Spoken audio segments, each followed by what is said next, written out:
some stuff now? I thought Yeah. that's what we were doing. Yeah, like library stuff. Yes. Oh. Actual game stuff. Wait, Marmalek has a pet raven? Yes. I don't remember. What happened? I was just looking back through like the notes that I have. I take notes on sessions now, Oh, really? and I was like, Marm got a pet raven, and I was like, oh, Yeah, I think as much like Kevin in the main campaign way back in the day, because I don't know where he is right now. I ate him. Probably. He may have just flown off into nothing. I have his Oh, skull. no, he's still with you. Really? He came through the portal and everything? Yeah, That's he's great. a gift. He's a gift of the Raven Queen, so Oh, he'll be sticking with you. all right, good. You could use him to more effect at any point if you'd like. He does actually have mechanical purposes. I was not aware of that. Yeah. I thought he was just an asshole bird who talked once in a while. No, no. No, he actually gives you a couple of skill bonuses, Oh, right then. and then What some that knowledge is, because he needs that. Yeah, that would be good. Can he give me knowledge local? No, I have think that he might give you. Hey, there you go. You don't need knowledge local. You have Galen. Fair enough. You know the best part about your pet? He never quotes anything. Never. He did it once, and I told him not to. So And he swore it off forever. He said, no, nevermore.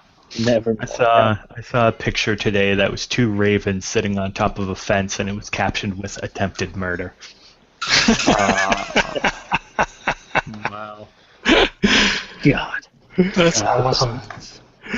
I thought it wasn't it a murder of crows? Yeah. Oh, Yeah. what did I say? Did I say ravens? Ravens, yeah. I meant crows. What is ravens? Like a genocide? I don't know.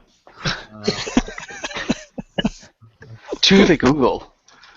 I'm already there. A group of You're a freaks. whore.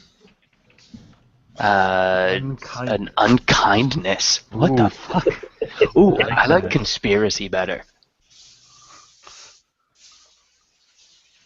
Unkindness or conspiracy? Yeah, it's attempted conspiracy. Really? What? King of Buffalo? How about Clouder of cats. you're a whore? What do you call a group of booses? I hate you. Speaking of, how are Luke and Leia doing anyway? They're doing good. They're the size of apricots right now. Nice. The tail and flippers and everything are gone, unfortunately. Oh, they didn't keep them? No, Bullshit. I had my fingers crossed. Right. Olympic gold medal, here we come, motherfucker. Oh, man. Huh. Wow. A group of frogs is called an army. Huh. They repeat names a lot because that's also a group of herring. A group of eagles is a convocation. Woof. What was that one that we found once? It was like all like the mythical creatures. Like a group of like dragons is called something, and like a group of like griffins is called something. Thanks for the deets. That was great. I don't fucking remember what it was. It was like, it was weird. It was like a group of sages is called this, and a group of arch sages is called this other thing, and it was literally like the thing that was a group of sages just with arch in front of it. It's like, wow, you're just fucking lazy. Groups of mythical creatures. Let's see what we I have. don't know. It was something. I don't fucking remember. All right, so library stuff. Okay, yeah, I so think library that's stuff. probably what Galen was looking up. Hey guys, you know what a thing of dragons is? All right. So you guys talked. For the most part, yeah. All right. Kinda. Yeah. So what'd you guys talk about? We talked about. Let's see. I think. The hell? Hold on one second.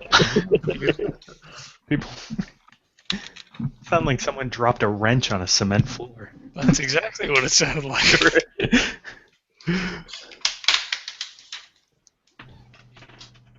I think there was going to be some overlap as far as what John was talking about.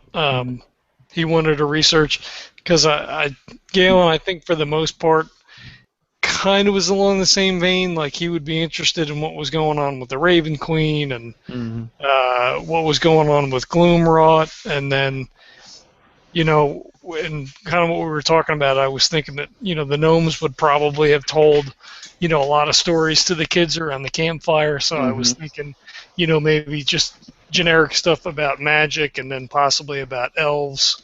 Okay. How long do gnomes live for? I'm looking it up right now because I meant to before. I never did. I think they live for a fairly long time. See, that's what I thought. I think it's halflings that have like the shorter span. Yeah, I think halflings are like humans. They're just short. No, halflings are fey, so I think they. You sure it's not the other way around? What are you looking up? Gnome No, things? gnomes are fey. You're right, gnomes are fey. Let's see. Gnomes are. Let's see. Gnome lasts for a long time. They reach middle age at 100 years old. Okay, They so become venerable at 200, and then their maximum age is 200 plus 3d 100. So Okay, they so can then- last upwards of 500 years. all right, so then they definitely would have known of a time before the magic Yeah. went away. Yeah, so So- chances are there are probably Galen probably knew at least a couple gnomes that have been around since before magic disappeared. Yeah. So then he probably would have heard some of the stories and stuff, and so then he would probably kind of maybe look at some of that stuff. All right. What about the rest of you? Personally, for Dorian, he's more relying on Marmalek's ability to figure out how to travel and everything. Mm-hmm. He's primarily concerned with the history of Ildarin leading up to the material plane being separated, Mm-hmm. and trying to figure out like what exactly caused it. Okay. And he also is interested in the history of Elysium to see if there's actually something that can give him the full story of what actually happened between Pelor and Orcus. Okay. How about Leo? Oh, by the way, that was the cat knocking something off of one of the kitchen counters. 'Cause he's a dick. So I figure Did Leo. he perhaps knock a wrench off the can? I have no idea. I Worse just know it was. I just know it was non-breakable because it That's good. bounced and didn't break. Kelly's down there with him, so it's fine. Okay. So she won't cut her hand again. So I figure Leo can't really read that well yet, so he'd probably concentrate on learning as much as he can about like the Raven Queen. And One possibly. fish, two fish, red fish, blue fish. Very interesting and exciting. Oh, and on what was the name of that freaking city that we were at? Yeah, that one. I'd want to read on that too. Okay. So yeah, basically just like the Raven Queen, Gloomrot, and then if there's kind of like a quick glossary sum up of the other gods that are around at the moment to see if any others fit his personality better. Okay. But upon reading up on all of them, the Raven Queen fits him the best. He has decided. So he's like, fuck all the other gods. And he just starts concentrating on the Raven Queens and learning enough about Gloomrot to tell Dorian to go fuck himself, because Gloomrot is not how the Raven Queen actually does anything. And Gloomrot has nothing to do with the Raven Queen, so he can go kiss his ass, basically. All right. Oh, Oh, God. real quick, like while, actually no, I'll talk about that later. Go ahead. Okay. How about Marmalek? Well, he'll be trying to figure out what happened to the portals over the last however many years that caused them to stop working, going back to the material plane. Mm-hmm. And if he finds anything about that, he will do his best to pursue it. If not, after a while, he will also start researching a little bit more about the planes and the planes available to him from Sigil, and how about he could try to figure out a way back to the material plane, and on top of that, what exactly happened to the material plane. So if you heard anything about, why certain things happened, um, or what the rift is that's causing all these problems, he would pursue that as well. All right. Cool. So now, have any of you? How much reading / research have you guys done? A bit. Okay. Oh, real quick, Yes. because we kind of talked about this, so I Mhm. figured I'd throw it out there after all four of us talked. While Leo is reading, Mm-hmm. he's gonna kind of like mutter like half-heartedly, like something about too bad there isn't a portal where like the elves are. Since they caused this, maybe they can fix it. Mm. Just kind of like nonchalantly Okay. throw it out there. Sounds good. And if Marm were to hear that, he would see that as a possible lead and start researching the elves, where they go, and their history a little bit more than he already had learned. Okay. All right. Very nice. So we'll start with the order in which y'all answered. So we'll go Galen first. So John, Yes. what kind of research / reading, if any, did you do? I hadn't done any. Okay. I just never had the opportunity to sit and do it.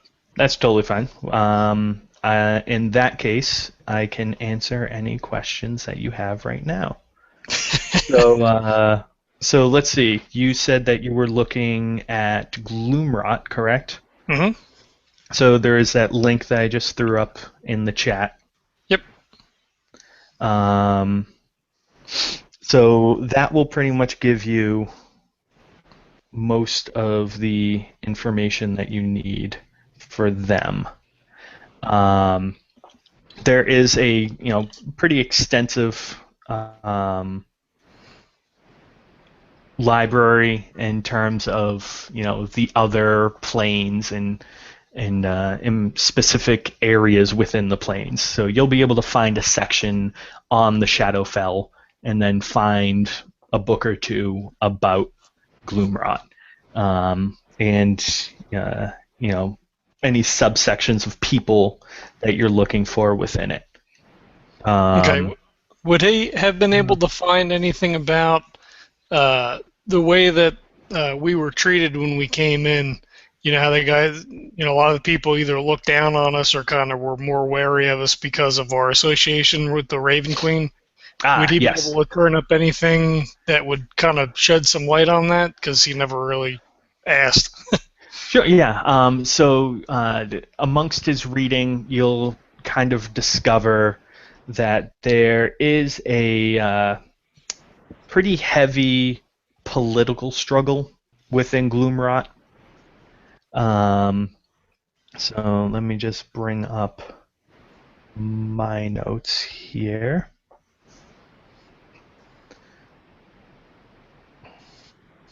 Load. Do it now.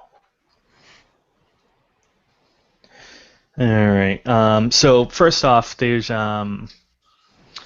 the Raven Queen has a pretty strong presence in the Shadowfell period.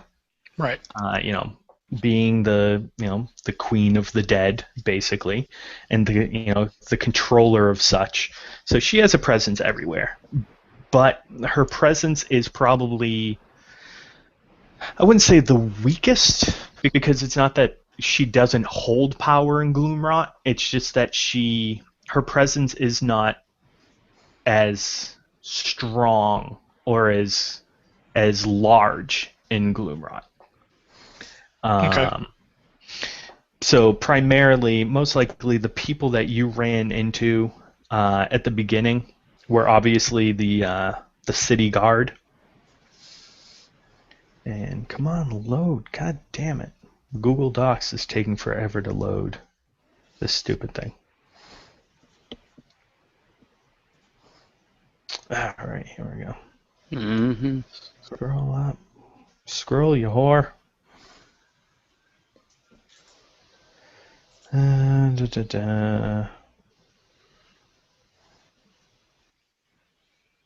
Alright. Now I have to scroll up because it's being an asshole. Alright. Okay, here we go. So the people that you ran into in the beginning are part of, they were most likely guards of the Deathless Watch, who Okay. they're basically the police force within Gloomrot. So they hold the most physical sway and power within the city. So there's obviously going to be a natural struggle, or I don't necessarily want to say hatred, but pretty much along those lines between the flock of the Raven Queen and the Deathless Watch. Because the Raven Queen holds power throughout all of Shadowfell, but the Deathless Watch feel that they are the power within Gloomrot. Okay. So, think of it almost kind of like if you're part of the state police department, but then, or even think of it like maybe you're an FBI agent and you go into this small town and start trying to do business with the county sheriff. Right. Okay. Makes sense. He's like, no, this is my territory, so don't mess with that. So that's kind of what you ran into when you went into the town. Gotcha. Okay, cool. Anything else? Not germane to Gloomrot itself, but would he be able to turn up anything, kind of using what he heard from the gnomes about, more like what magic was like, or when it went away, or why did it go away, or anything, and he's kind of skimming. I mean, he's not going to sit and read, like Marm is by any stretch. He's that's got a nice cover on it, and scrolling through, that title looks pretty cool, and ooh, magic, nice, start flipping through it, looking at pictures, and stuff, All right. So you'll be able to get, we'll say, kind of going along the lines of your research with Gloomrot. You'll also hit up research for Sigil itself, and your kind of locale, your location research, and while there isn't really information on the material plane itself, because, past when they lost if you lose connection with someplace, you're not going to be able to get any information out from it. So you don't really get any history or updates or anything from the world. All you really get are the historical markings of when the portals and doors to the material plane started dying, and there's also accounts of the because there are elves within the within Sigil and within a couple other planes, And so you start getting, there are writings of, rumors from elves that have been marked down, or, sudden, you know, elves just kind of picking up and leaving town. And it's pretty much all the information that you kind of gather throughout your skimming is just that the elves themselves, for all intents and purposes, picked up and left. And there's no real, at least in the books, there's no real rhyme or reason to it. They just say that, the elves found a new place, but this place definitely has something to do with why the material plane is no longer accessible. And we'll say too that, from the stories that the elders had told you, they'll tell you of the great battles and the great struggles that happened in the past. That's just, folk tales that you've heard about the great wars and the dark wars and all that kind of stuff. And so you can kind of put two and two together, and that there was a point where the elves found themselves on the losing side, and that they kind of felt as though the material plane or their home was no longer safe for them. So they found a way to leave the material plane. And do I get a sense that they are the cause of the magic, or they took the magic with them, or Yeah, that's pretty much what not only what the lore tells you, but now all the information that you're reading here. That's you're realizing now that the elders weren't just telling you folk tales. That it's not actually just lore and stories, that you're actually reading these in books now from a totally different dimension. So, right. So yeah, it is. When you read about it, it was, they spoke of it, or when you heard about it, they spoke of it as if the elves took the magic with them. Right.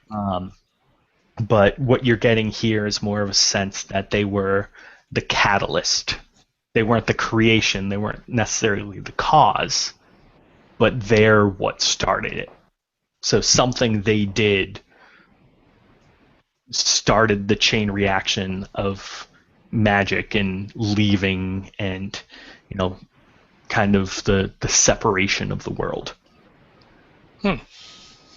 So he I guess after a while he would become a little bit more engrossed in that, to realize that all the stories that he heard growing up are true, or have are a lot more true than what he thought. Right. And he'd probably just spend a lot more time with that, just trying to wrap his head around, like, holy shit, I can't believe it. Nice. Are there any other little aspects or details or events that you want to focus in on a little bit, or you just kind of want to go with that more overarching concept? Yeah, I think the bigger picture kind of thing, and then, like I said, once he realizes that's all kind of true, he'd just be like completely blown away, like, what the fuck? Very nice. All right. In that case, is there anything else?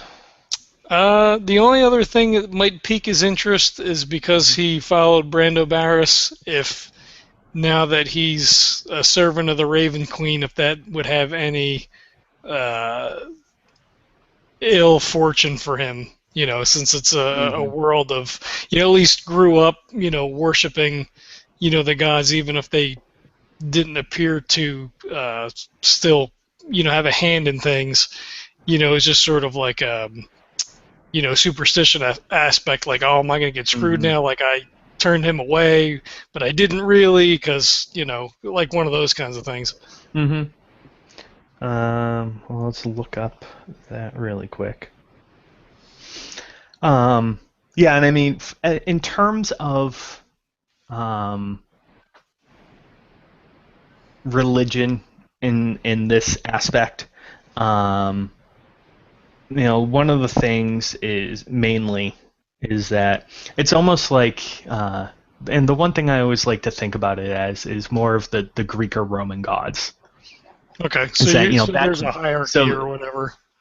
Yeah, well, I mean, not only that, but it's not as if people only worship one god. Mhm. When you're traveling, you pray and worship this one god to keep you safe. But then, if you're on the hunt, then you'll pray to this other god, and so you might have one that you kind of lean on more than another. Mhm. Depending on what situation you find yourself in more. Right. Makes sense. But yeah, no, I can definitely understand how you would want to actually look on it and say, okay, obviously you don't want to like worship the god of light at one point, but then be like, I'm gonna worship the god of death for this other thing. You're like, Yeah. That's my character. what was Galen's god's name again? Brando Barris. If I'm saying it right. Yeah, Brando Barris. Master of Stealth, Misadventure, the Trickster, the Irrepressible Scamp, the Friendly Rapscallion, Neutral, Has No Home, God of Stealth, Thievery, and Adventuring. All right. Yep. Yeah. So. Yeah. I mean the position that Brando Barris takes. I highly doubt that he would take exception to you, altering your, and not even necessarily altering your viewpoint, but taking the favor of the Raven Queen in the particular situation that you're in. Right. And that's certainly the way he would try to rationalize. Yeah. Yeah. I have a choice. I mean, we were there. We had to come back. Right. And so, you're just, at this point, you're just kind of lending your favor, even the way that you contracted it, and the way she placed it on you. It is temporary. It's as you need it and as she needs you. Okay. So I doubt that he would totally understand that it's not that you're giving him up, for now this life of servitude for the Raven Queen. It's that, he lends his favor when he needs it, when you need it from him, and the Raven Queen is doing the same at this point. So. Gotcha. Okay, cool. All right. So now then we will go to Bessie. I think you were next. I think Dave went next. Dave? In that case, Dave. Yes. All right. So what exactly what do you want to start off with first? What did you were you able to look into anything? I didn't do too much looking into because I figured most of it would be like history as opposed to like the lore that would have come from the guides that you posted for us. So basically, like Dorian's preliminary concern was to figure out, get like a more detailed history of what was going on in Ildarin from the time he died. So he's assuming that it probably would have gone down in history as being like the death of Prince Radari, or the loss of him, or however like history would have remembered it, and then like going through up until basically his return as Agnim, because they would have eventually lost their window into the material plane. Yep. So. Yeah. All right. So in regards to the material plane, it's pretty much very similar to what I told John, in that kind of there, and it's one of those things as well of they don't there isn't too much about the details and the minutia of the world. It's they give very kind of overarching stories. So there are timelines, and in particular, they have gotten information. The one thing that you see is that there's not a lot of detail from the material plane. Mm-hmm. It's almost most of it is almost written from a third party perspective, from somebody on the outside looking in. So it is a very kind of casual observer's point of view. Mm-hmm. So you don't get a lot of specific names or anything like that. You are able to piece together from your memories, in the things that Agnum knows of the Radaris, and because obviously in living in Eldarin and being brought up there, and especially the role in which you were placed, about the family. Right. So you kind of were able to put. You're actually able to put more names and specific details into certain things Like than they are. Jeez. Okay. And what ends up happening is that there is details of a war occurring that you are not familiar with. Mm-hmm. So it most likely happened some point fairly soon after Agnum's initial death. And it does talk about plunging the material plane into a darkness of sorts. Obviously not a literal one, it's metaphorical. Right. And how there was the kind of the collapse of human control within the land, and it's not soon. It's fairly soon after that it then begins to turn from information about the material plane and information about the history, and more into the lack of it. Okay.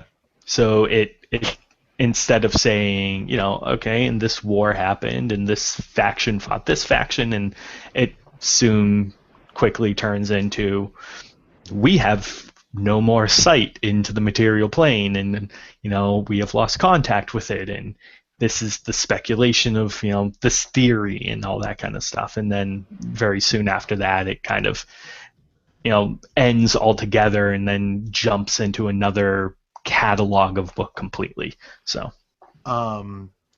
what does it actually say for the given theory for the lack of being able to see into the material plane?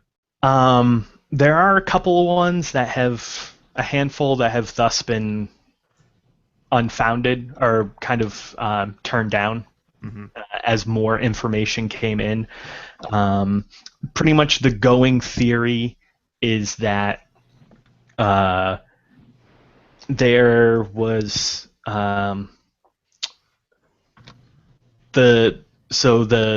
as I said before, when the elves left the material plane, Mm-hmm. What they did through there's pretty much two fighting theories at this point. Okay. And both very circumstantial, but both have their substance to them, so both are very believable. One is that the material plane was thrown out of alignment, especially with the and you also said that you do want to research what happened with Paylor and his fight between him and Orcus and all that kind of stuff, right? Yeah, but I figured I'll get to that once the actual focus on the material plane is concluded for me. Indeed. So this will actually be a nice lead-in for that. Okay. So there was an event called the Dawn War. Mhm. And basically there it was a series of events that led up to the restructuring of the cosmetology. And so what the thought is that the event, what the elves did, didn't allow the material plane to shift properly into the new alignment. So the material plane is slightly out of phase with everything else. So yeah, there's one. That first theory is that it's just it's not shifted properly with the rest of the world axis. So that's why it's not quite attainable right now. The other theory is that when the elves left, it created or kickstarted some sort of security mechanism, because the material plane was kind of the playground / love child of the deities.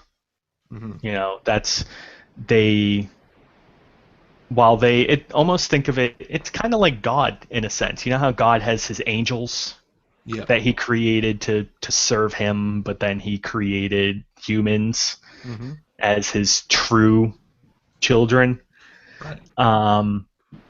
The deities are kind of like that. You know, like Pelor has his Leonals, and you know, everybody has created and you know, the Raven Queen has her Sorrow Sworn and everything like that. So all the deities kind of have their pure race that they've created to serve them. Mhm. But then in the material plane is where they created the elves and the dwarves and the gnomes and the humans to as an experiment of freedom almost. So the material plane is the baby of all these deities, and you wouldn't just leave that unprotected.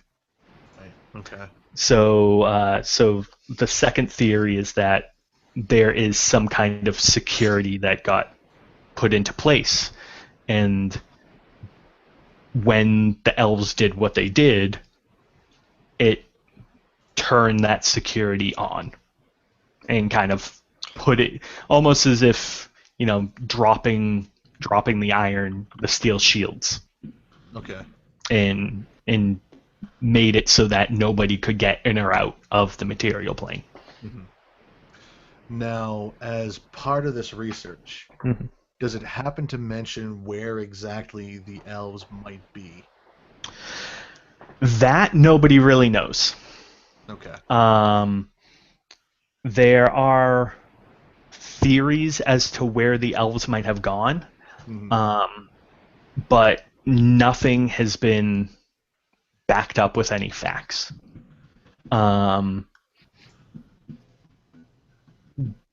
All pretty much anybody knows is that they're not on any plane of existence that anybody has been to for now. Okay. They could be in their own plane. They could be floating in the Astra somewhere that nobody's stumbled across yet. Or they could have died. But nobody really knows where they are, if anywhere. All right. All right. So I guess that'll do it for the history of the material plane then. Okay. So basically from there, I wanted to check on the history of Elysium, beginning with the point where I was sent as Agnan back to the world, and to see like what has transpired and the current condition of Elysium. All right. So after after the Dawn War, which is when Pelor died. He died during that fighting Orcus. Elysium was thrown into chaos almost. the Leonals and some of the other Archons fought very valiantly against not only the demons of Orcus, but also some of the other more backstabby deities and races that saw open territory now up for grabs that the god is gone. But Elysium managed to survive throughout the whole ordeal. It is now the home of a handful of different races. Nobody's actually claimed it. It's not. It's in a weird place where it's part of the world axis and yet not. Because nobody has really claimed it or anything, and there was, because Paylor died during the war before the restructuring, there wasn't a power associated with the plane. So it kind of got caught up in the maelstrom of things, but then didn't have its own place to settle into. Okay. So it's kind of a plane adrift almost. Okay. So yeah, they're at this point, there's really not much to it. It is a fairly quiet place. It is somewhat chaotic in that there is no order. There's nobody policing it. Okay. So yeah, so there's nobody controlling it. So there's also nobody really fighting over it. It's like going into the wild. Like, nobody owns the territory. So it's one of those things where when nobody owns it, everybody owns it. Okay. So you don't get in trouble for going there, but if something happens to you, there's also nobody to help you out. Okay. Is there anything that talks about like where like any remaining like Leonals or clerics of Paylor might be? Yes. Okay. As soon as I can find that for you.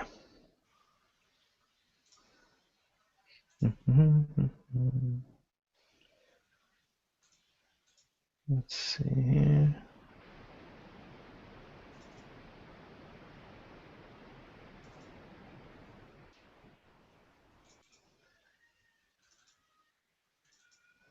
Right. Might be easier to go through this way.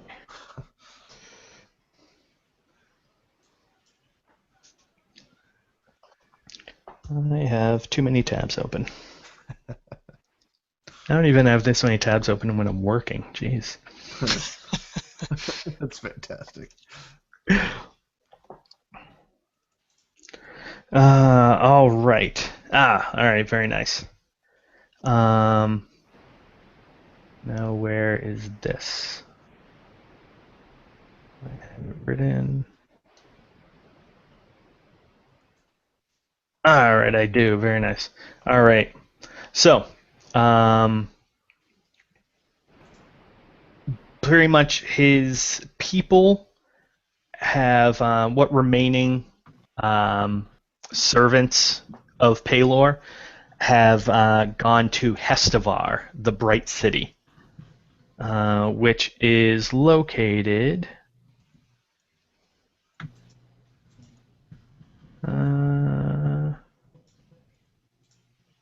somewhere. All right, that can't be right.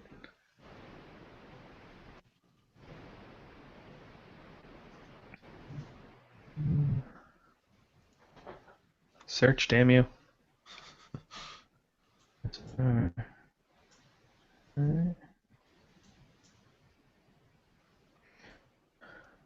Okay.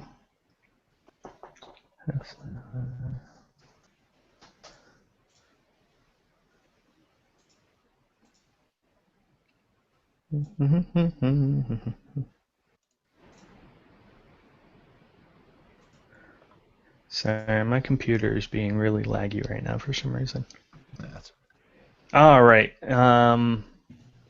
So Hestevar is right now part of what they call the fundamental planes.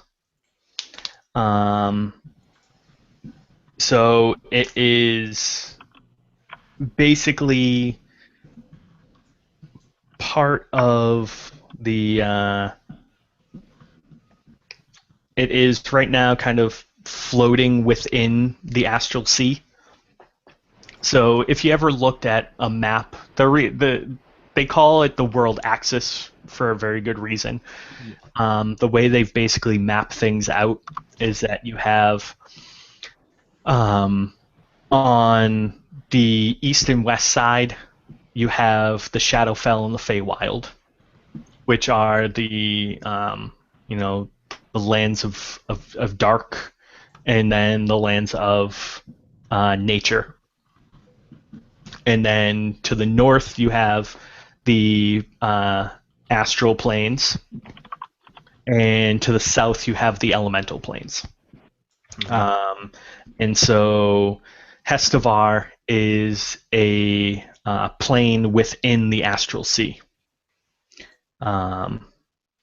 So most people have congregated in that area. Okay. All right. All right. Given the state of Elysium and knowing that it's just kind of like unclaimed, unwanted territory, Mm-hmm. what is Orcus up to? Like, why did he bother attacking Elysium if he didn't want to take it for himself? And if his goal isn't to claim other realms, what the hell is he up to? Orcus and Pelor have had a hatred for eons. Mm-hmm. So it wasn't a surprise that when war broke out, the two of them clashed. Okay. And it's not so much a battle of the fact. It's not so much a fact of Orcus wants what Pelor had. Mm-hmm. It's not about defeating him for his property or anything like that. It's about defeating him to defeat him. Okay. They're ancient enemies, and it's more about finally slaying your enemy than anything else. Okay. And Personal. Exactly, it's absolutely personal, and even more than taking over his plane, I think that Orcus would probably get more of a sense of enjoyment out of seeing Elysium crumble Mm-hmm. than actually taking it over. Okay. All right. Knowing that, and knowing that the remaining followers of Pelor would have taken refuge in Hestevar, Mm-hmm. are Erithus and Eowyn still alive and kicking? Let's see. Were they part of the Black Gods? They're part of the old gods, unaligned deities. I gotcha. What were the names? Erithus and Eowyn? Yep. So Arathis and Iowan. Yep, they're both still alive. And Okay. I'm guessing that you're looking at the thing by the fact that your color is currently highlighting Iowan. Yes. Yeah. So they are both gods that are alive and kicking, and both find their homes within Hestevar. Okay, and if need be, is passage to Hestevar currently available? Yes. Okay. It is it's a plane that is well traded with, Mm-hmm. and you will be able to find, if you were to go back to Sigil, go back to Gloomrot, or pretty much any major city within the plains, you'll probably be able to find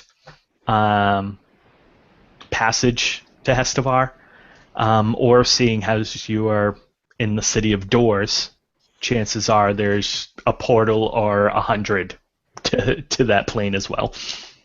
Okay. All right. That being the case, I think that's going to do it for my research. Okay. So there's nothing else. Didn't you? Oh, you mentioned the we already went over the material plane and all that kind of stuff, and we've touched on Paylor and his death and where his current alkalites are. Yeah. So I think that was about everything that you had originally mentioned. So. Yeah, because I was pretty much just leaving the actual role of travel to the material plane specific to Marmalek, and if anything came up in the given history, then that would be different. But very nice. Yep. All right, sounds good. All right, next up then, Bessie. All right, so yeah, pretty much I just wanted to look up stuff about the Raven Queen and Gloomrot. Okay. So yeah. So is there anything specific about Gloomrot that you'd like to know? Any little more detail? Not really much that you haven't already discussed with other people. Okay. Quite honestly. I just basically wanted to, because you already discussed how it's not really run by the Raven Queen, how she kind of doesn't hold sway there all that much. Yeah, there are several different hierarchies and power systems within Gloomrot, but religion definitely is not on the top of the list. She still holds power in there because it is part of the Shadowfell, but Gloomrot is much more a political monster than a religious one. Okay. So. Alright, that makes sense. And then just, looking up the Raven Queen, I don't really know all that much about her, so I would just look up what exactly comes with the territory of worshipping her and what would make me a better disciple of hers. Mm-hmm. All right. So yeah, real quick, just so we're looking, and you've probably already looked at this. A bit. Just so that we're looking at the same info. And I'm not sure if you have any other resources that you've looked at. A little. All right. Yeah. But yeah, no, the main things that'll kind of hit on your head is that, and we'll also say that that she pretty much came into power during the Dawn Wars. And Okay. so it does mention the War of Winters, and that's when she actually slayed the original god, and came into power as the Raven Queen, and so that was pretty much part of the whole Dawn Wars. And it'll say that she actually had backing from a few other gods, and she's right up there in the ranks of Corellon and Sehanine. So, unfortunately, it does also say while Paylor used to be one of the gods of the seasons, he's dead. So Yeah, that'll happen. And she also is a strong enemy of Orcus as well. Yeah, that could come in handy. Indeed. Is there anything that you researched that you have questions about? Details that you wanted to kind of bring up? Not a ton. I was kind of looking into how she's the goddess of death and fate. It's like I was kind of reading up on how she kind of trying to get away from death and trying to cheat death is almost like against the Raven Queen. Indeed. Yeah, that's. I mean, she is the goddess of death in the most purest and natural sense. Yeah. So Which it's is almost why like yeah. Go ahead. it almost seems like to be a good disciple of the Raven Queen, you almost give thanks to her whenever you make a kill. Kind of. But it's not. It's not even so much that far. It's that if somebody dies, because she is also the goddess of fate. So almost as if somebody dies or if you die, then it's your time. So there's really no sense in fighting it. I get you. Makes sense. Yeah. So you're not praising death, but more so you're just praising the natural order of things. Okay. Makes sense. Yeah. Yeah, and that's why she also hates the undead or necromancers or anything like that, because they taint fate. They bring people out of the natural order. Okay. All right. Makes sense. Yeah. So yeah, that's pretty much all I got. Okay. I'm a nice easy one. All right. Leo reads slow. You sure there's nothing else that you wanted to hit on? Not really. Maybe if there's more time, like if I finish up all that crap, maybe see if there's any like Fletcher books around. Mm-hmm. I don't know if they'd be in this section of the library or not, though. Like just to see if I can learn how to make arrows a little better. Maybe since we're in, back into an area that magic exists, maybe making magical arrows or like a magical quiver or something. But yeah, I mean, it won't be in this particular section of the library.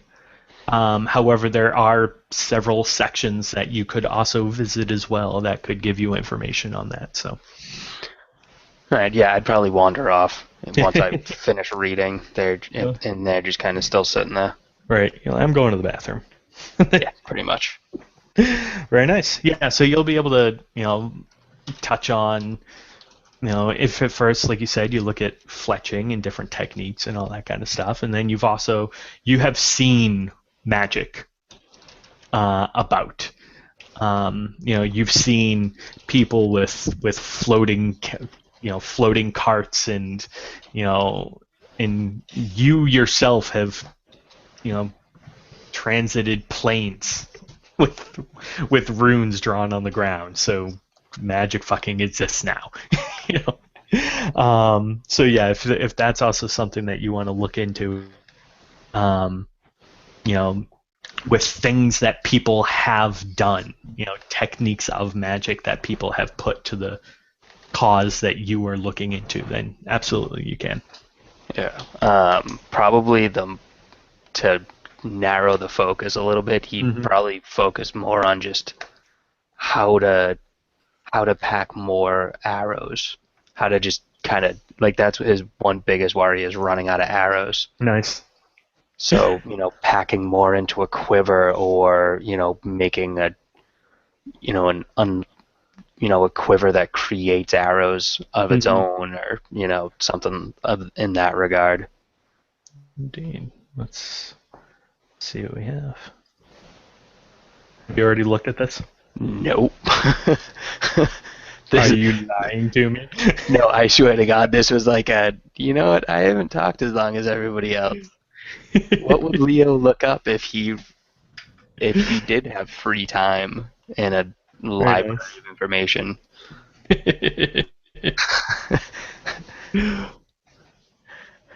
And yeah, no, I really didn't look it up. One of the Forgotten Realms books. What is it? The chick.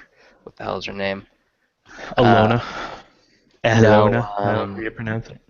No, the human, Caddy Bree, I think her name is. Oh, In the okay, yeah. Drist books. Oh, yeah. She has Yes, that like okay. quiver that always has 20 arrows in it. Yep. Yeah, it's actually Alona's quiver. Oh, there you go. That's what I was thinking of, the quiver itself. Oh, look at you being all like more smart than me. Well, I can you remember the Ranger Rogue Caliph? He had it. So that's Oh, why nice. I knew about it. But yeah, actually something does exist that is exceptionally similar, just doesn't share the same name. That is the efficient quiver. Okay. So it appears to be a typical quiver that contains about 20 arrows, but it has 3 distinct portions in it. The first is a small container that can hold up to 60 objects of the size and shape of arrow. The second is a slightly larger compartment that can hold up to 18 objects, roughly the size and shape of a javelin. And the third, it can hold 6 objects that are the same size and shape as a bow or a spear or staff, something similar to that.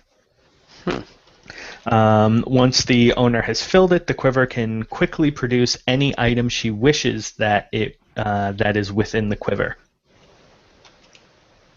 So it's not even that you have to like grab the specific compartment. It's literally that you reach in and it pulls out whatever you want it to pull out. Oh, not bad. Let's see. Seeing if there's... You do see... Oh, that's interesting. This is actually on a bow. So that would be really cool. Ooh, look at that. And there also is a enchantment that you can put on a bow called Endless Ammunition. Each time an Endless Ammunition weapon is knocked, a single non-magical arrow or bolt is spontaneously created by the magic, so the weapon's wielder never needs to load the weapon with ammunition. That would... Wow, okay. Then I totally need to find somebody to put that on my bow. If the wielder attempts to load the weapon with other ammunition, the created arrow or bolt immediately vanishes, and the wielder can load the weapon as normal. So it's not like so you know how you have all those different, or I'm not even sure if you still have. No, you don't. No. I have like 14 silver-tipped arrows left. So, well, there you go. Perfect. So That's all I got. if you wanted to use one of the silver arrows instead, it's not like you could grab one of those and load it and knock that into the bow instead of creating a magical arrow. Okay. Yep. Or if you don't, you have something like many shot or some multi-shot. I have rapid shot. Rapid shot, all right, that's Yeah, I different. have rapid shot, that's it. I don't have Alright. multi-shot yet. Yeah. So basically the way I would play it, it doesn't necessarily put it down this way, but if you were to take multi-shot and you only want to use one of your arrows, then you could throw one of your arrows in there and create a second arrow. Yeah. To do it that way, since it does say that it creates a single arrow. Yeah. So if you can't use multi-shot with just the 2 created arrows, you'd have to use one of your own and then one of the created ones. Okay, that makes sense. Yeah. But Alright. yeah, that is also a thing that you could do. Alright, I will definitely be reading up on that and then hopefully finding an enchanter in this giant city at some point. All right. Very nice. And, use all my gold Do to pay for this enchant. you actually have gold? Yeah. Exactly.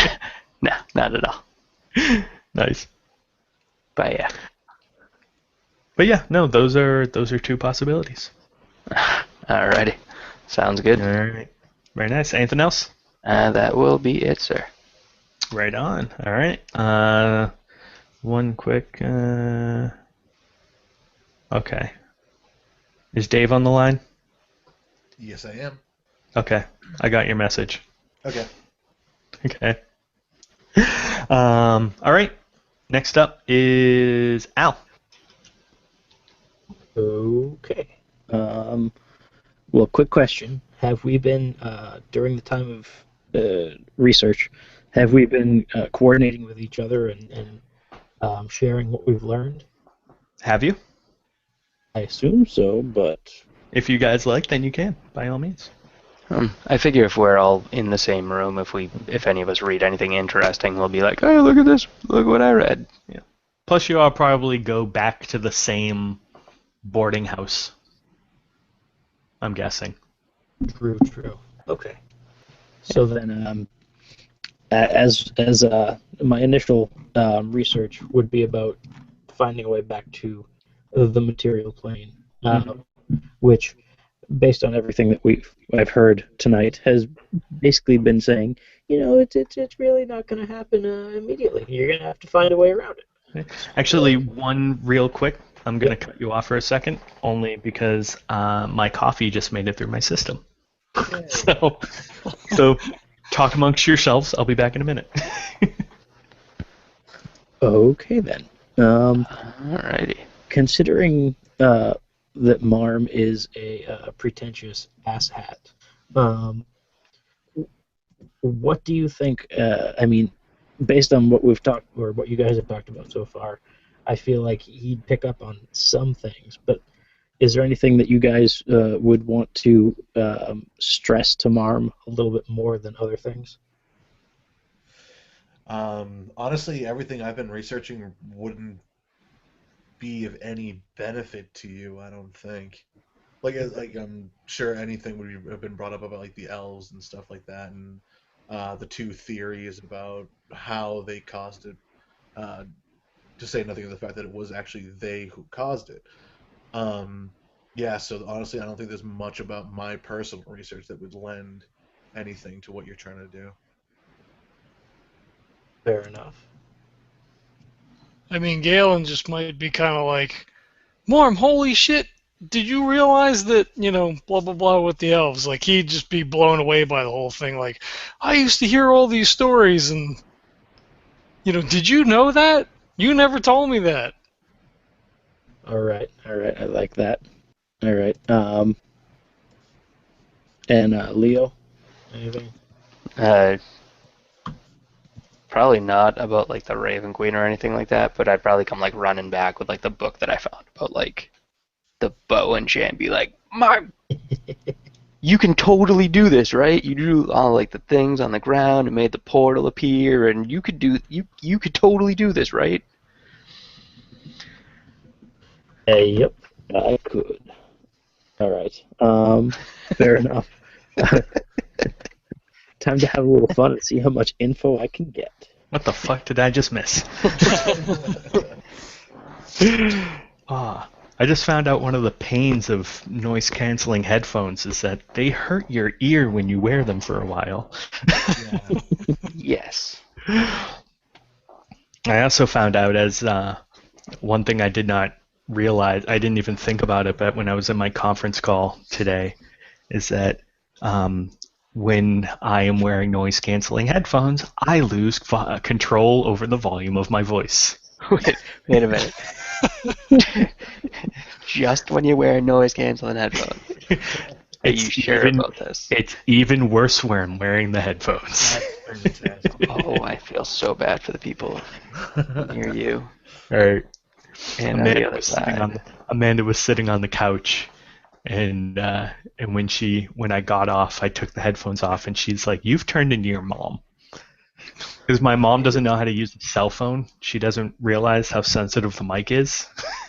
So when she talks into a cell phone, she yells because she doesn't think the person can hear her at the normal volume. Oh, that sucks. So apparently I was talking fairly loudly, and I was like, no, it's that I can't hear myself at all. So, yeah. But But yeah, all right. So anyway, Al, Yes. what do you want to start? First off, what research did you do? Well, initially, he was. You're talking about me personally? Yes. I did a bit of research of certain portions of the Elven realm. Looked a little bit into places like Arvindor and Elvenholm to basically try to figure out. It seems like the Which ones? Can you spell those for me? yeah. Give me 1 second. Yeah. I'll find them again. Arvandor, the Verdant Islands, and then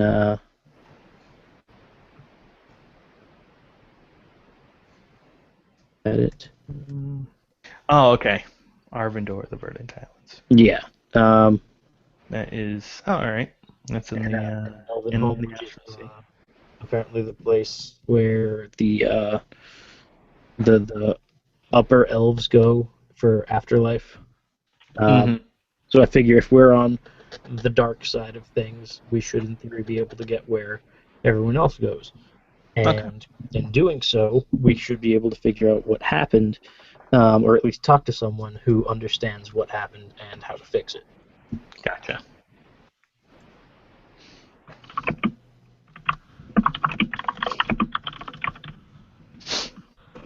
But so other than that initial research, I kind of tried to go down the lane of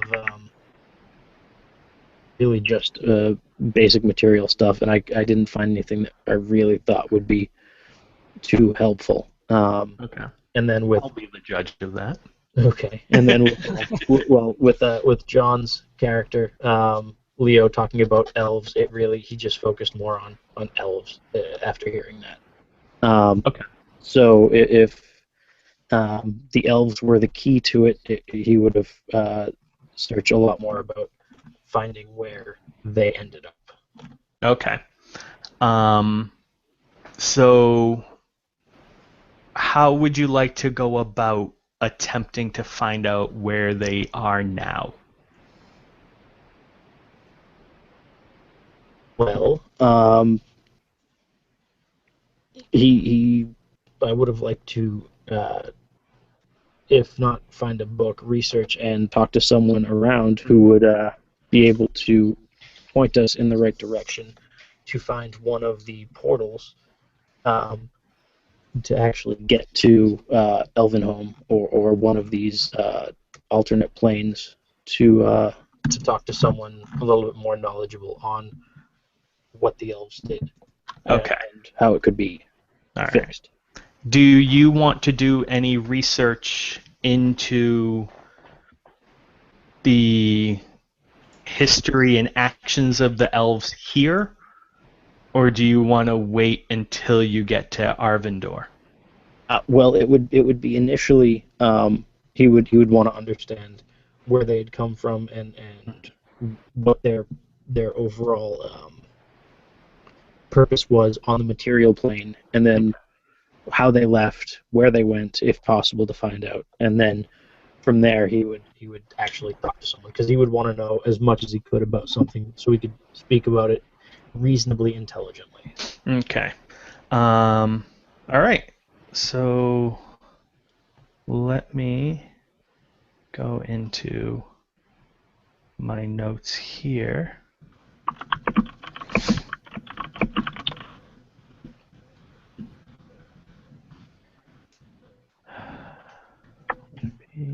No.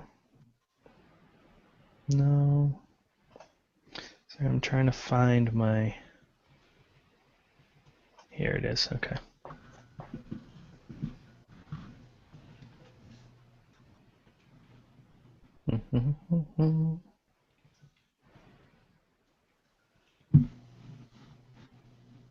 All right.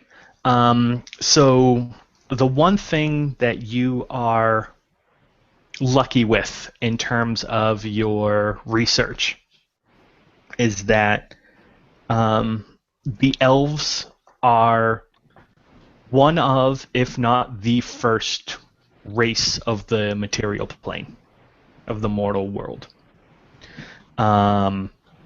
Because of that, they have roots still within the other planes. So their history and actions within the material world are a little bit better documented, because up until their disconnect, they had the most interaction between the material plane and the rest of the planes. Also being kind of the one race in tune the most with the arcane arts. They were the ones above all that fostered travel between the planes.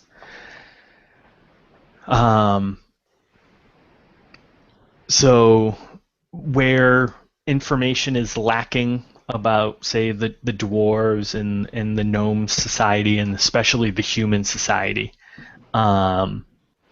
because really the only humans that ever traveled outside of the mortal world, of the material plane, were the ones that the elves or any other more powerful race deemed worthy to take with them, or any human that gained enough power to create a gateway himself or themselves to travel outside of the material plane. So it didn't happen a whole lot. So you kind of gather, reading about the elven society within the material plane and their original kind of free roaming gallantry within the continent, and then eventually their settling of in particular Silverwind, which was their main sentinel capital within the world.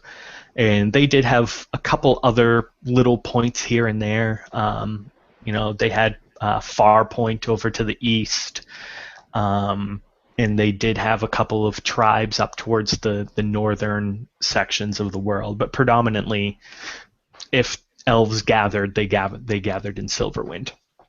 And it was this point actually that was the creation of their departure.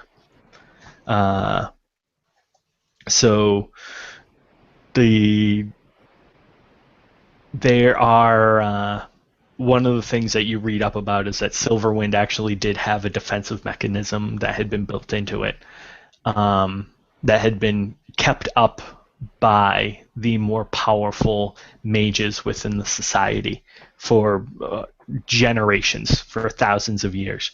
And that they were actually able to temporarily bring the city out of phase of the material plane. And they could bring it into flux, floating somewhere in between the material plane and the ethereal. And worst case scenario, they could actually detach from the material plane entirely.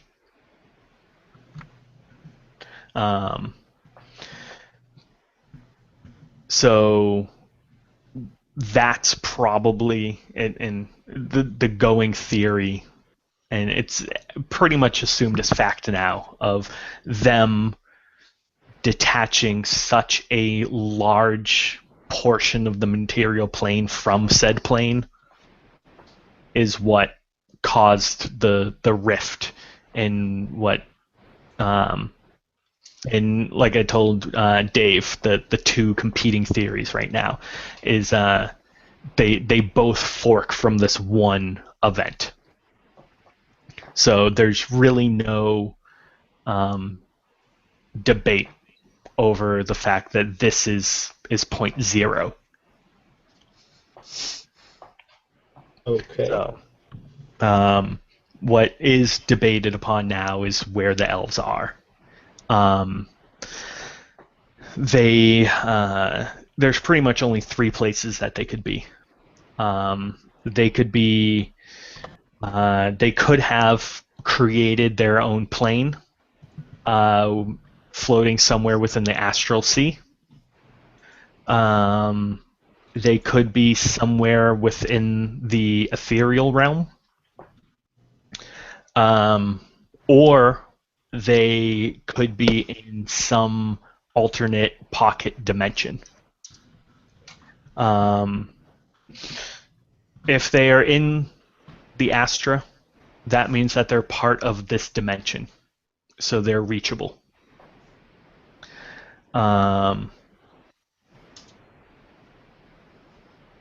If they created their own pocket dimension, unless you knew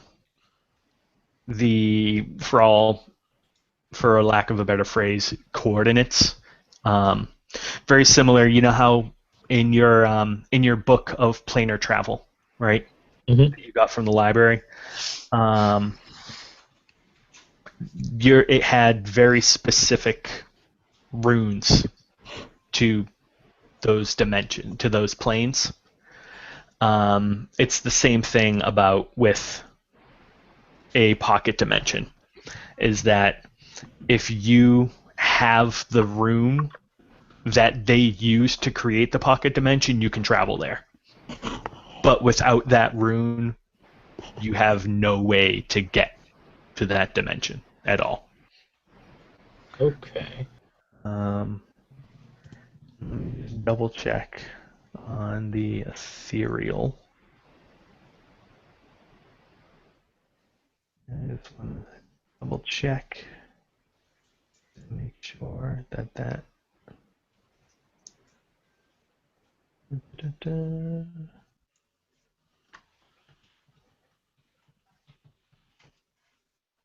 Scroll.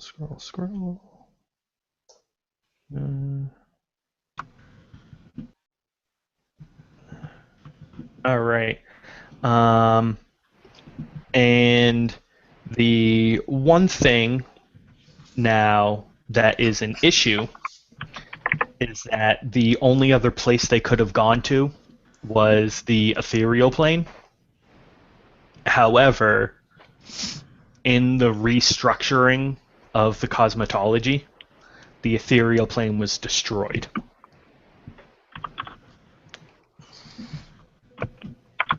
So, at this point, if they were in the ethereal plane, they were ripped to shreds and torn into nothing, basically. Talk about bad luck. Right. Okay.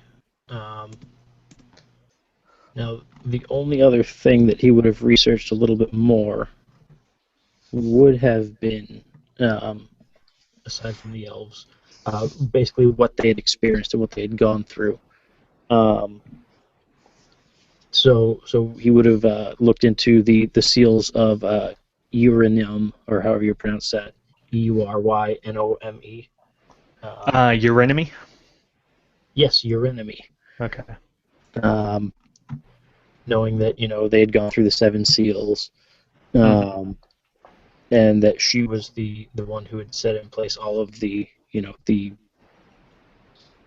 fail safes and everything, so that she could come back and actually put everything in order, so to speak. Let me see.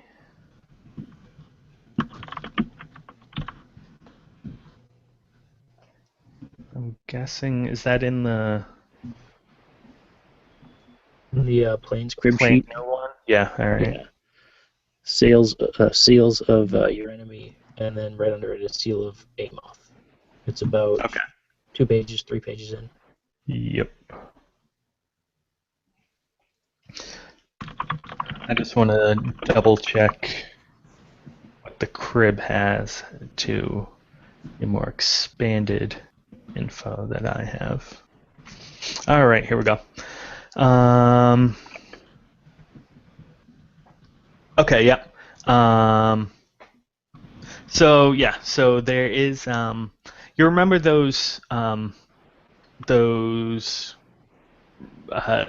the theory number 2 of after the elves left. So, like I said, theory number 1 is that the material plane is out of flux with the rest of the axis.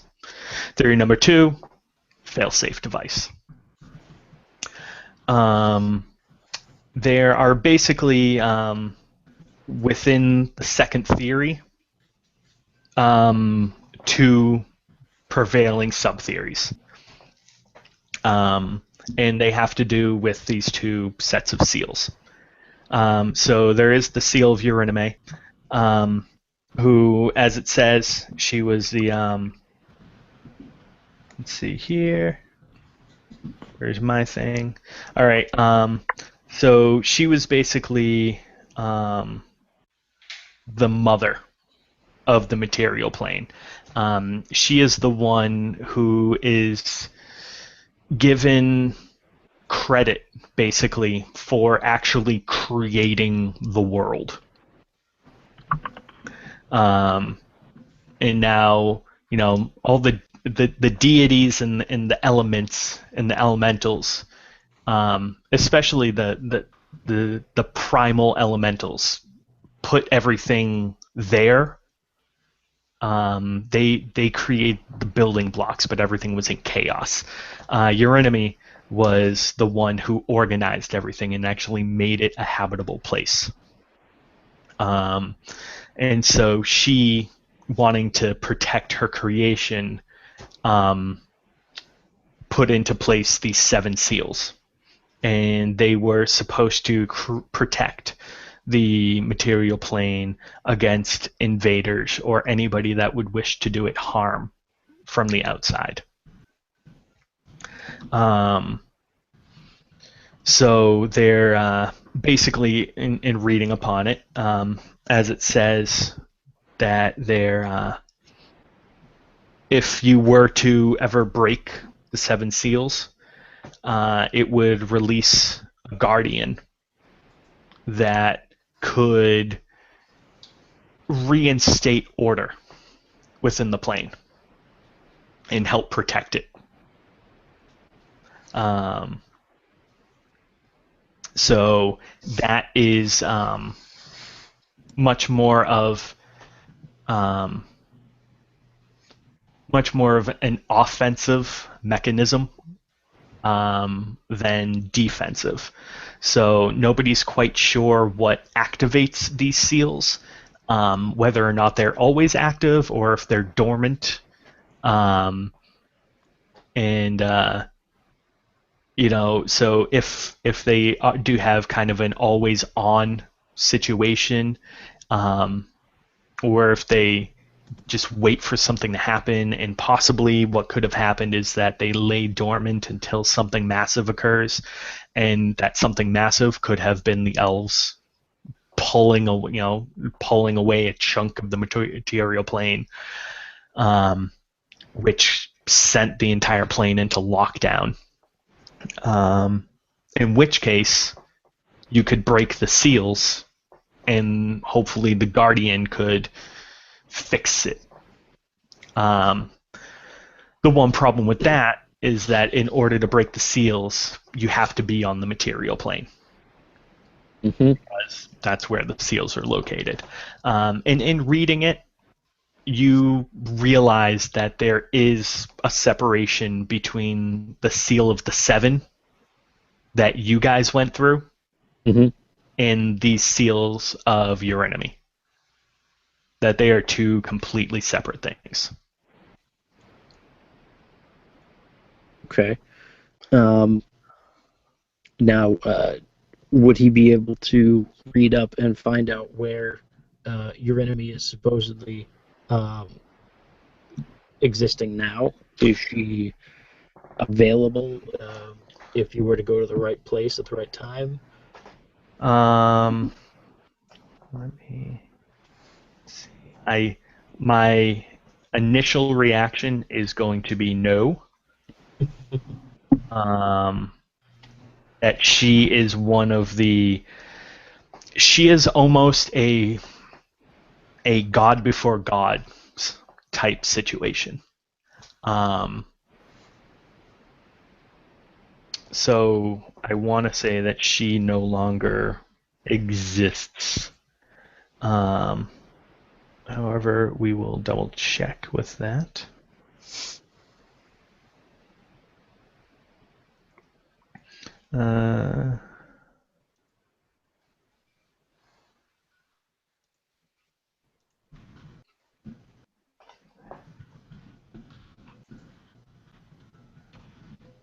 Yeah, so it's Eurynomy is a special case. She's not a god. She's not a deity per se. She doesn't have stake in anything, and she doesn't exist in a specific place. She is. It's weird because in all of your research, she's only mentioned in this one specific instance. Okay. So it's quite possible that either she created the material plane and then that is what she was meant to do, and therefore just became inactive or disappeared, or she could have actually given her life, not in a bad way, not in a sacrificial way, but gave her life in the creation of the material plane. In either case, she is thought more of as an entity than a being, if that makes sense. Okay. So yeah, she's outside of everything. She's outside the natural order of things. All right. Well then.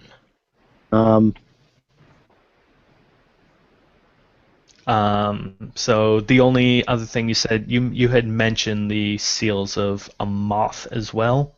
Yeah, they were listed immediately following. Yep. All right. So let's see. Is this listed down here?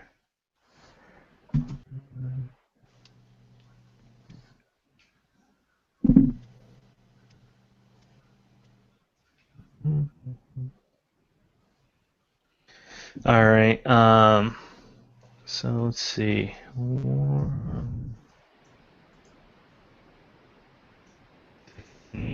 More information in regards to when this happened. All right. So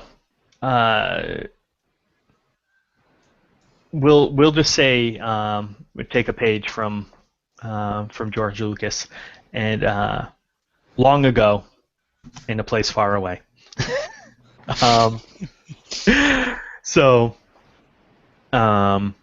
Back before there was order in the cosmetology. So this is stretching way back. There was, when there was chaos in everything,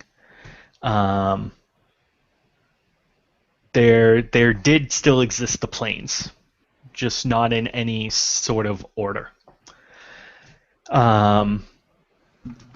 Amoth was a deity, so he actually had a home and everything. And he was assistant to creating structure for the material plane, where your enemy actually created the plane itself. Amoth is the one that attached it to the rest of the cosmetology. So he put it into the rest of the system, if that makes sense to you. Okay. So he's the one. He's the one that helped anchor it down.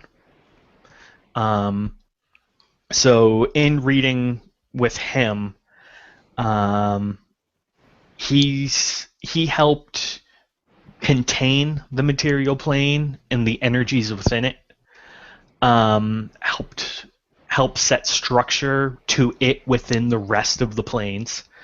And they did this by creating 5 anchor points to it. So he created basically 5 connections from his plane, from his world, to the material plane to help set it in motion with the rest of the cosmetology. Unfortunately, a while back, there was a war, or not even necessarily war, just a fight that happened between Amoth and 3 other demon princes. And specifically Demogorgon, Ramon, and Orcus. They were not a plane as unique as the material was sought after,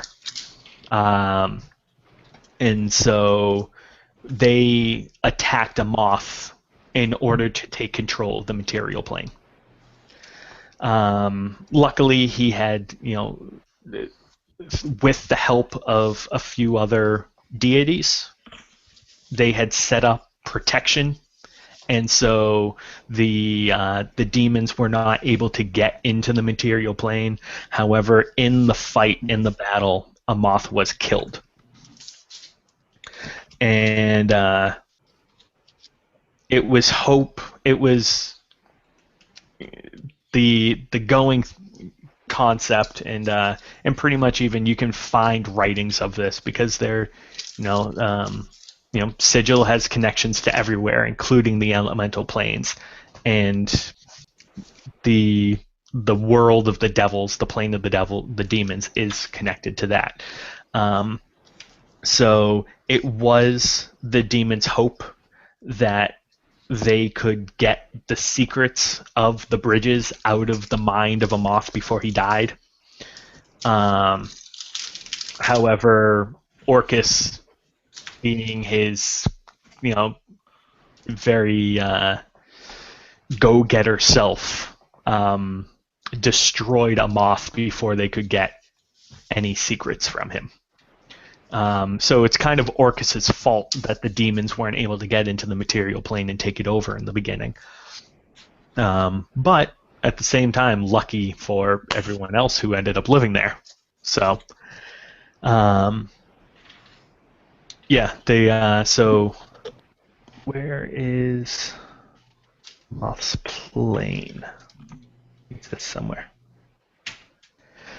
There it is. So it's Amoth's world was it is the plane of Calendaren.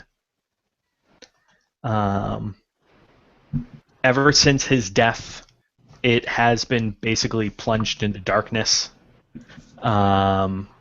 It's fairly chaotic, and there are quite a few different races vying for power constantly within the plane. However, this is where the 5 towers, or the 5 mountains that hold the anchors to the material plane. This is where they were created.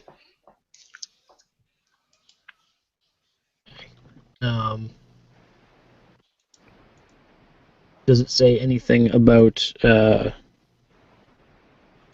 mean, if it's anchored, there has to be a connection. Does it say anything about being able to utilize that connection to either realign or go between the planes?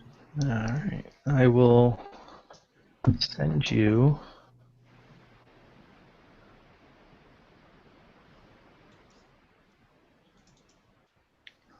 Load faster. Do it faster. That's what she said.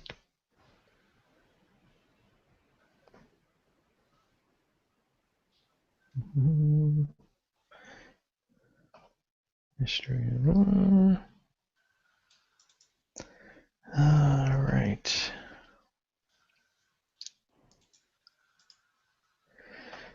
All right. I am going a little old school on you, Al. There you go.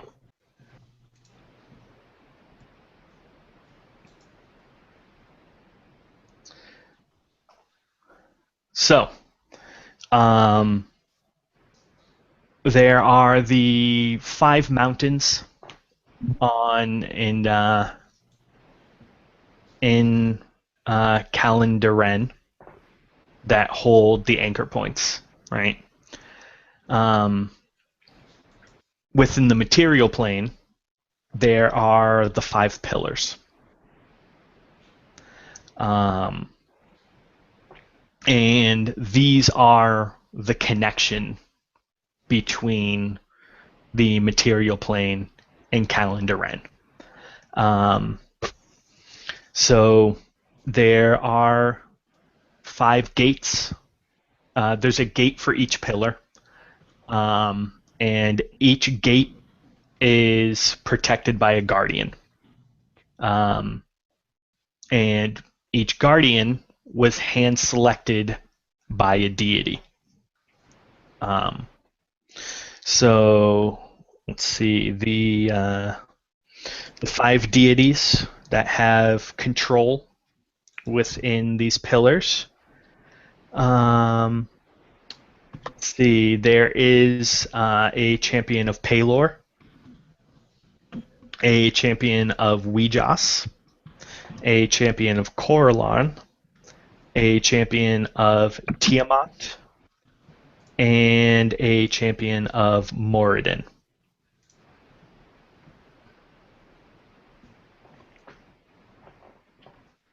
Interesting.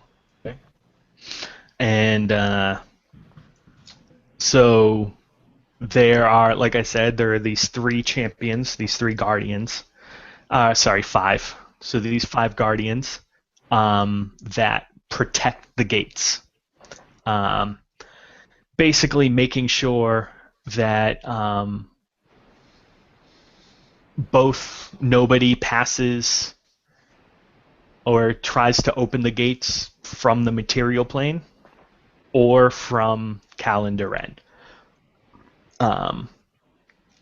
Because it's one of those things where once the gate's open, it's open.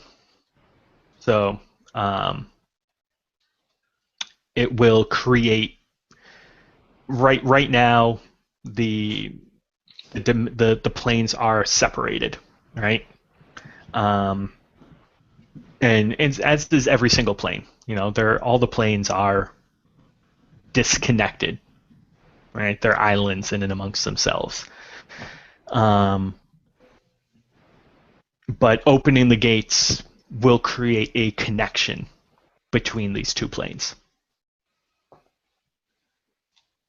Is the connection resealable, so to speak?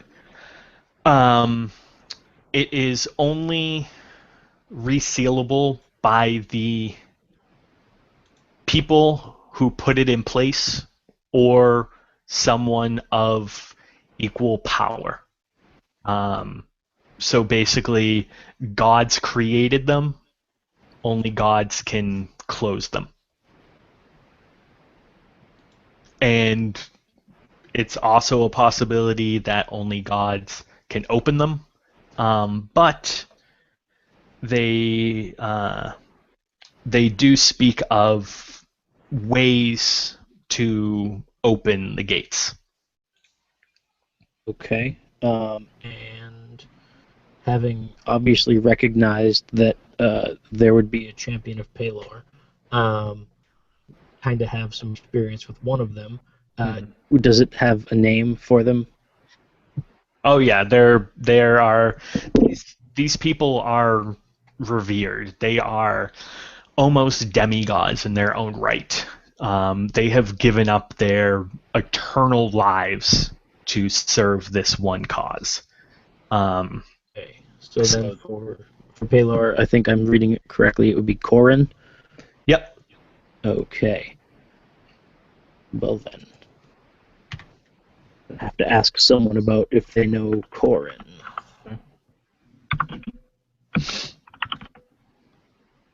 Okay. And the only other thing I would want to know would be the possibility of travel to that plane. All right. It is a plane still in existence. So travel there from Sigil. There's going to be a door for it, or a few doors to it, somewhere within Sigil.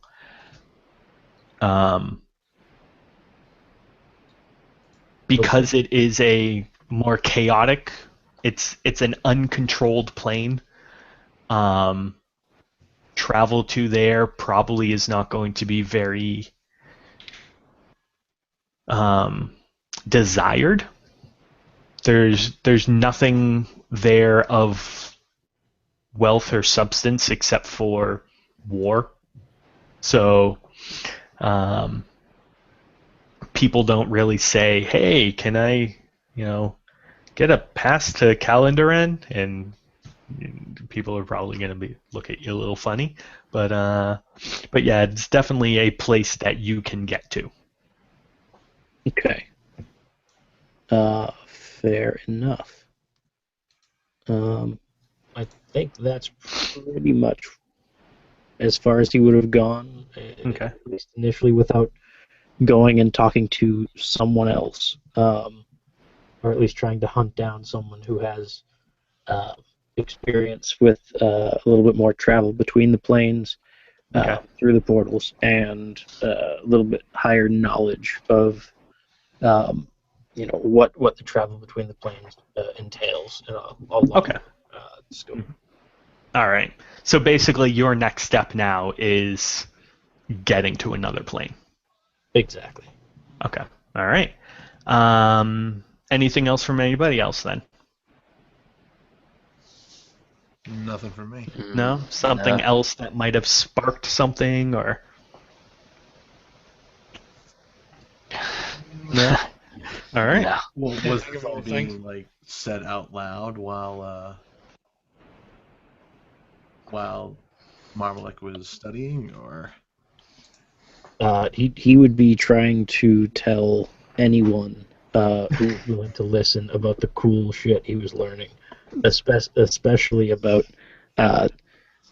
Corin and the being the champion of Palor, and kind of looking at Dorian and being like, "Yeah, weren't you at one point one of them as well? But you're here with us, so you couldn't have been that important." Kind of wouldn't have outright said it, but he would have subtly jibed. Right. And the Corin would be a name that that Agnum would have known, not so much from his time with Palor, but actually with his teachings in his first life. Corin is one of those people that is kind of held up on a pedestal, as he sacrificed his eternal life Mhm. for the servitude of not just Pelor, but for the greater good. Right. So, Yeah, so my ears definitely perk up when I hear Thorin being named. yeah. All right. Very nice. So, do you guys have anything that you want to discuss with each other now?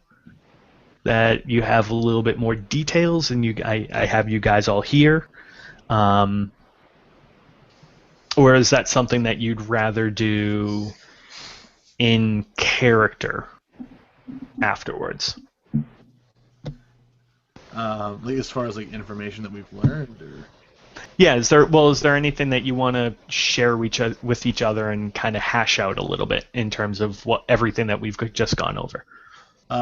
basically the only thing like that Dorian would probably add to it would be that that Elysium is probably going to lead to a dead end, just given the fact that it's kind of like you said, like it's like neutral territory right now. No one's really vying for it, and there's no source of power that we could probably use. Mhm. And any followers of Pelor are no longer there anyway. Yeah. So basically, I would suggest either like looking to see if we could find Corin and maybe getting some help from him, or we should head to Hestavar and see if we can talk to one of the other gods that would have been from the same city as Pelor. Mm-hmm. All right. Cool. Anything else from anybody else? Not really. No. I mean, there's some stuff that I'd say to Dorian, but it'd be more in character. Okay. John? No, Al kind of threw some stuff at us when you walked away earlier. Oh, really? Okay. To give him kind of some things to play with, but other than that, no, not really. All right. Very nice. All right. We're not going to bother doing a session tonight. Shock. But yeah, that'll definitely work. So now you guys, the main reason I wanted to do this is to kind of give you guys a focus, and not just have a place to go, but a reason to go somewhere. So not so much go because I want to go to. We should go to this plane because, well, that's something that kind of sounds familiar, so I guess we'll go there. But more so say, okay, well, we need to do this, so we should go here. So I think that you guys have been able to get a game plan and a little bit more rationalization behind what you want to do and where you want to go. At least I'm hoping.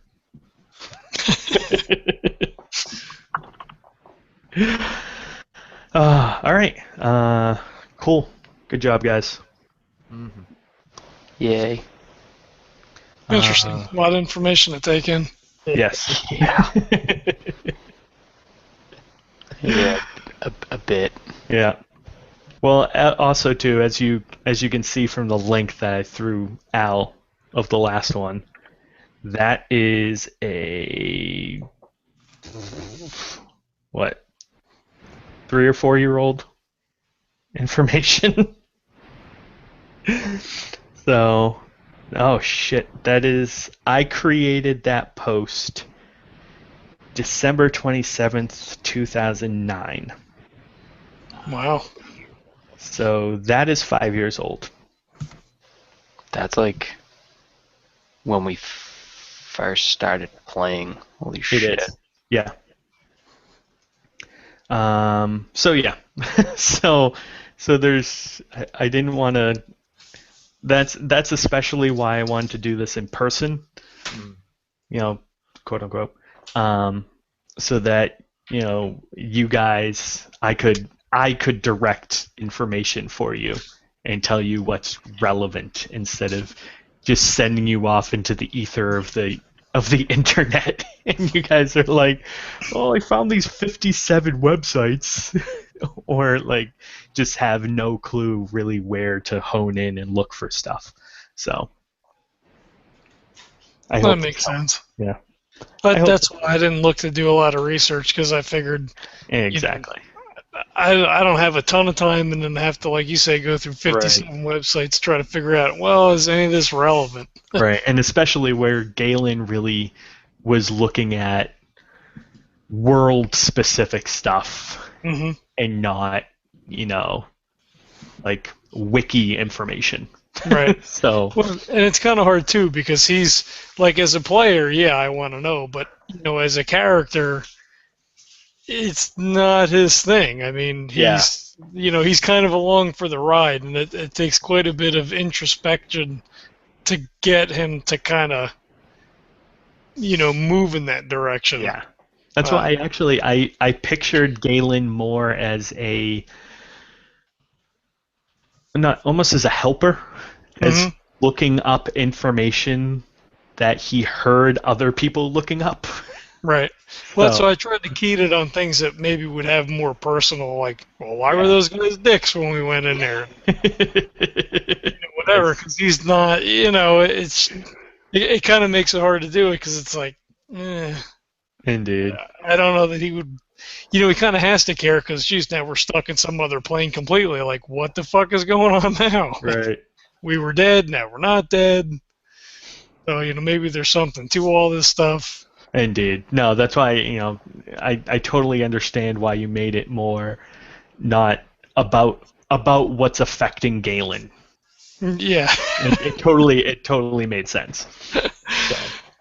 All right, cool. Yeah. And so, I mean, that's kind of what each one of you did. I mean, Galen looked into kind of corroborating the stories that his elders told him, as well as, like you said, like, why were these dudes assholes to us when we first went to the city? So that caused you to kind of, start investigating into Gloomrod and everything, as well as kind of looking into the folklore of the world. And then, with Leo, he, was looking into the Raven Queen, and, I kind of get the feeling that Leo is one of those very devout people. Whatever is on his mind, he will focus on it. Right. So, it seems like Marm and Dorian are a lot more self-aware, and have a greater sense of purpose in the world and things like that. Where Leo and Galen are a little bit more like, yeah, what does that mean for me? Right. Well, that's Galen and Leo, the ones that they've had a very narrow focus because that's their world. Yeah. Whereas Dorian has been Agnum, and he's been with Paylor, and he's been outside this plane, and Marmalek, has read about other planes and about other existences, so he's aware of all that. Whereas for Leo and Galen, it's stories. Right. It's fairy tales up until right now. Yeah, it was. Yeah. Ah, very nice. Cool. Yeah. All right. Dave. Yes. Did you want to talk right now? No, that is definitely something that we should have a discussion in private. No, that's what I'm saying. We could kick everybody else in. Oh yeah, I mean, if that's what you want to do, is it going on the live stream or? I can stop streaming if you'd like. Yes, only because even if that's the case, they could listen in anyway. Oh, sneaky. Indeed. I would. All right. You know what? In that case, I will let you guys go, and me and Dave will continue our conversation for a few more minutes. All right. Sounds good. All right. Sounds good. But yes, thank you very much, folks. Yep. Gents, have a wonderful evening. Good night, guys. All right. We'll talk to you guys later. Good night, all. Good night.